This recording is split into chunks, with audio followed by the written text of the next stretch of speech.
Love, that ever-flowing liquid fire of life, ever-expanding and illuminating truth, which is always revealed with wisdom, a spiritual nutrient necessary for vitality that is maintained through selflessness, a filter of ether that aids purity, which is love.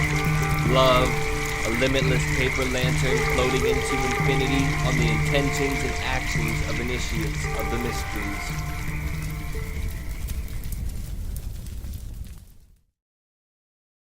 Welcome, fellow Phoenixes, to the Spiritual Phoenix Podcast, where we make a daily offering to the divine by putting our past on the pyre, searching the smoke for spirituality, turning the ashes into art, adapting isolation into connection, and manifesting mental wellness. I'm your host, Ross Cessna, and together we are the Spiritual Phoenix. The intent of this show isn't to tell you what to think, but to get you to think and originally articulate yourself in a way that is uplifting. We are the artists of our lives, and today is a blank canvas. Let's collectively create a better tomorrow. And right now I'd like to take a moment and focus on what we're grateful for today.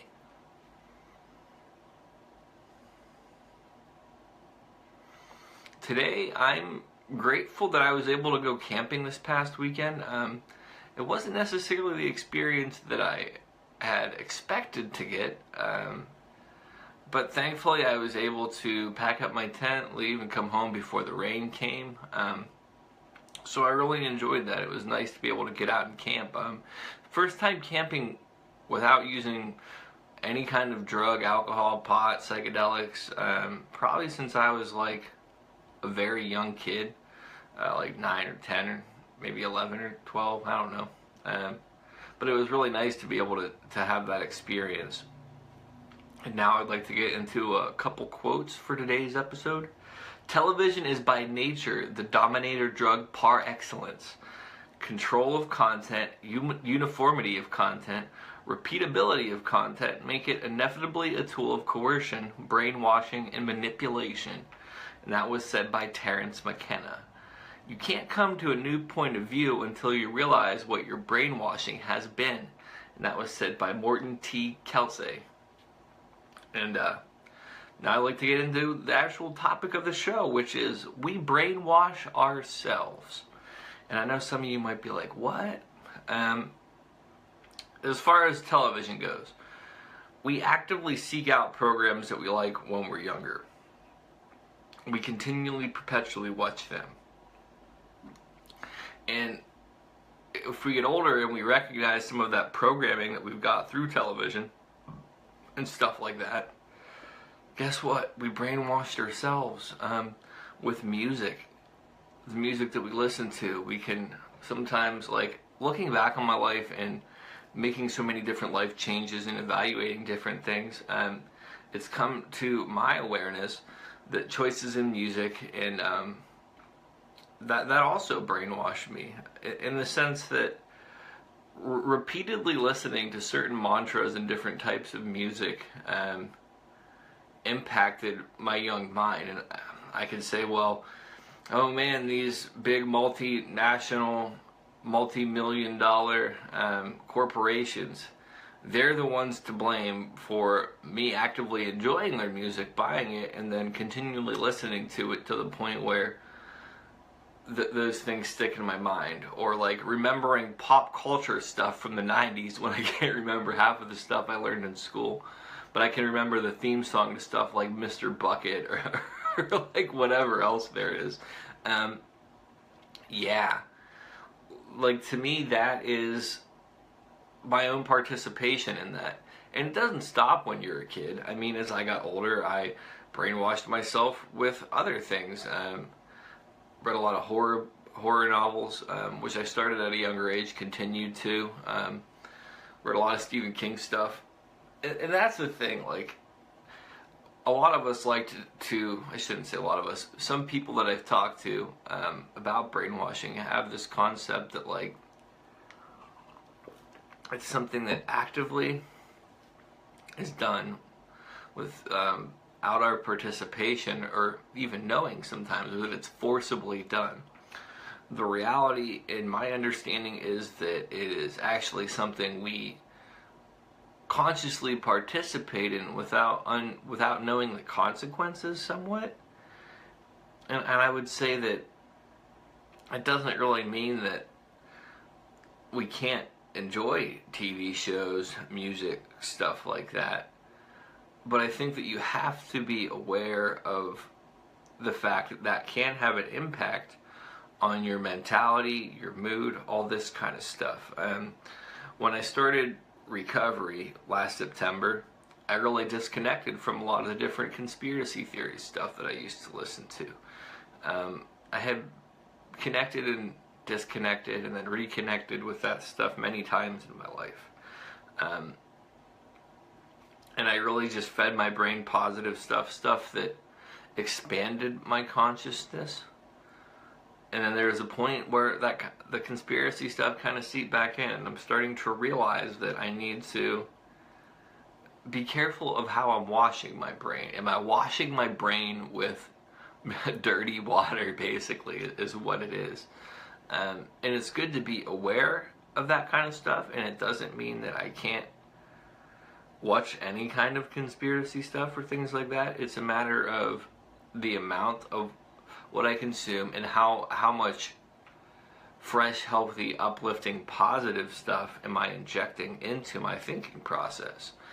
Part of brainwashing, too, doesn't require any outside influence. Once we get in these certain thinking patterns about situations and we continually tell ourselves that over and over and over again. This is just an example. Let's say when you're younger, somebody steals your toy. And you kind of replay that thought of that theft. Then when you're older, somebody else steals your significant other from you romantically. Then you feed into that more. Then you come up with this thing, everybody always steals from me. Then you keep telling yourself, oh, if everybody always steals from me, people are going to steal from me. Then you have this unconscious thought all the time of people are going to steal what you have. It's very unsettling. But the reality is you've programmed yourself, and not to say that there wasn't outside influences that helped bring you to that conclusion that everybody's going to steal from you. But at the end of the day, you're responsible for those thoughts. You're responsible for what you think. So is it healthier to assume that everybody's going to steal from you? Because then it becomes difficult to trust people. For me personally, I've had to look at all the situations in my life and find one central thread that was connected to all of them, which was me being involved in it, and then realize that I actively played a part by either direct action or not taking action in every situation in my life that created discomfort for me. It's a very heavy responsibility. But it's also very liberating to say, oh, I was at fault for all this. I can change me. I can't change the world. There was a time when I literally thought it would be easier to, like with my mental health stuff, I didn't like certain things people said. So I expected everybody else in the world should say things exactly how I want to hear it. No, that's not the proper terminology. It's not my position to educate people. It's very exhausting to try to do so. And even if I do try to educate people, it doesn't mean that they're going to get it. You have to have a certain amount of receptivity to those kind of ideas or already kind of be on the borderline to really cross over. Most of the time, people don't come to conclusions based upon being badgered and told that they have to. If anything, it further entrenches them in their belief. And this last quote, you can't come to a new point of view until you realize what your brainwashing has been. I was not able to really move past a lot of different things in my life until I realized that repeating line that I had developed for myself about those situations. I'm not good enough. I'm not good enough. I'm not good enough. That was my mantra, so it's pretty unconscious mantra, but that's difficult to overcome that if I'm not aware of the fact that I actually am good enough for whatever some people might perceive it, but it's actually no determining factor of my own value what other people think. But that can also go the other way. You can say, I'm the best thing ever. I'm amazing. And you can trample over a whole lot of people because of your self-centeredness and not having humility to be like, I'm good enough. I can be better. I'm not the best. One of these things that I used to think in regards to like women I dated. Oh man, they're never going to find anybody who'll treat them like me. They're really missing the boat on this one. And it's like, there's plenty of other great guys out there for women. There's plenty of guys that will do the stuff that I do. There is not like a premium on people like me. So it really is a matter of what you tell yourself is what you will focus on, which is what will come to light. And if you have these reoccurring thoughts that are negative, destructive, or create problems for you, you have to consciously reprogram yourself or brainwash yourself into positive things. That's the other thing. Brainwashing has a negative connotation. View it as washing your brain in the sense that you're reprogramming yourself to have healthier things. I'm going to wash my brain of this self-limiting belief system. I'm going to wash my brain of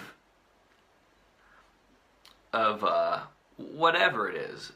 And back to the quote, you can't come to a new point of view until you realize what your brainwashing has been. Don't just stick your hands in the water in a rush. Find out what's in that water, see if there's any sharp little knives in there. That way you know to handle it carefully so you don't mess yourself up when you're trying to wash that part of your brain, if that makes sense. It's kind of a weird metaphor, but if you've listened to the show long enough, you realize that I think kind of differently. And with that, I think I'm going to end the show. You can follow me on social media at Spiritual Phoenix. That's a new account that I've just created to kind of have it be a mix mash of all my other accounts. I still have at Spiritual Phoenix Quotes, which is for quotes. I offer free daily tarot readings at Spiritual Phoenix Tarot. I started a 1 minute long poetry podcast called the Phoenix Poetry Podcast. Currently it's on iTunes, but I will be adding it to other services in the future. This is becoming monotonous, me saying that, because I still have not done it. Likely, I'd like to try to do it today or tomorrow. You can visit the website, thespiritualphoenix.com, for other poems, articles I've written, backlog of podcast videos. And with that, I love, respect, and appreciate all of you. Love and light. Namaste. I'm going to put this episode on the pyre. Peace, people. Don't believe. Don't follow. Do not consume. Do not watch. Largely what I'm talking about here is reclaiming experience. This is what's been taken from us. It's a self-advancing, self-expanding, self-defining process, and it takes no prisoners. The real world isn't a spiritual world, it isn't a material world, it isn't an empty world, it isn't a solid world. It's simply